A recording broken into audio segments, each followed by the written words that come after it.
ओम नमः शिवाय महारुद्राय हे बाबा धवलेश्वराय वालालिंगाय नमो नमः।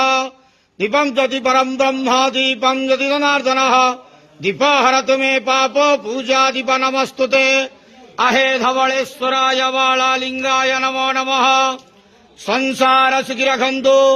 आज पवित्र धर्मर मास कार्तिक मास कृष्ण पक्ष प्रथम दिवस प्रतिपदा तिथि शुभ बुधवार रे संसार सुखी रखंतु। समस्त श्रद्धालु भक्त मान को आश्रीपद करंतु। मनस्कामना पूर्ण करंतु। कर्म क्षेत्र उन्नति करंतु। ग्रह रिष्ट खंडन करंतु। जगतर मंगल करंतु। विश्वर कल्याण करंतु। आपणकर नाम विख्यात करंतु। सेवकर डाक श्रवण करंतु। समस्त गुआवसा भक्त मानकर मनस्कामना पूर्ण करंतु। जो जो भक्त माने आपणक पाखरे मानसिक रखिचंती तांक मानसिक पूर्ण करंतु। महाप्रभु धवलेश्वराय वालालिंगाय नमो नमः। संसार सुखी रखंतु आनंद के वार हरि बोलो।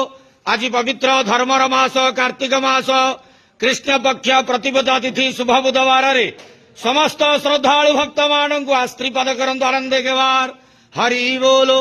बाबा धवलेश्वराय नमो नमः।